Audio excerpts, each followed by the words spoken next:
আগামী বাংলাদেশের রাজনীতিটা আসলে কীরকম হবে সেটা যদি একটু ধারণা দিতেন। কারণ আমি মনে করি বর্তমান সরকার, যদিও তারা 2/3 মেজরিটিতে পার্লামেন্টে গিয়েছে, আমি মনে করি তারা অত্যন্ত ক্যালকুলেটিভ এবং সৃষ্টিশীল কাজের দিকে বেশি নজর দিবেন।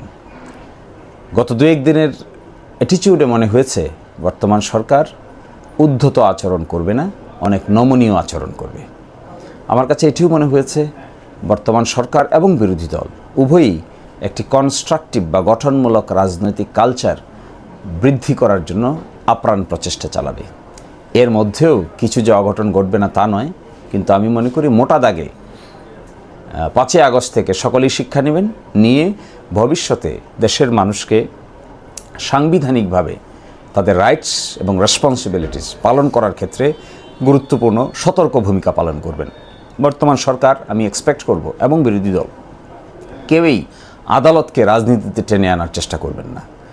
আমি এটাও মনে করি দেশ এবং দেশের বাইরে যে সমস্ত শক্তি আছে তাদেরকে অত্যন্ত ইফিশিয়েন্টলি হ্যান্ডেল করবেন, অর্থনীতিতে গুরুত্বপূর্ণ ভূমিকা পালন করবেন, ডিপ্লোমেসিতে নজিরবিহীন সাকসেস দেখানোর চেষ্টা করবেন।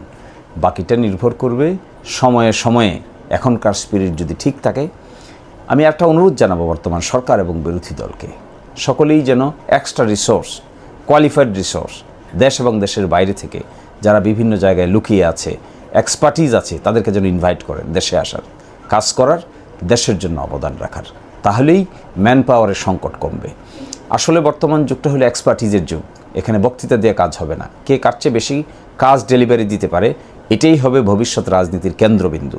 এটাকেই বলে প্রফেশনালিজম। এই প্রফেশনাল দৃষ্টিভঙ্গিতে সরকার এবং বিরোধী দল চেষ্টা করবেন, অযথা কথা কাটাকাটি নয়, ইফেক্টিভ ডিফেন্স এবং ইফেক্টিভ ডিসিশন মেকিংয়ে অনেক নতুন নেতৃত্বকে ইনক্লুড করতে হবে। এটাই হবে বাংলাদেশের রাজনীতিতে সবচাইতে বড় চমক।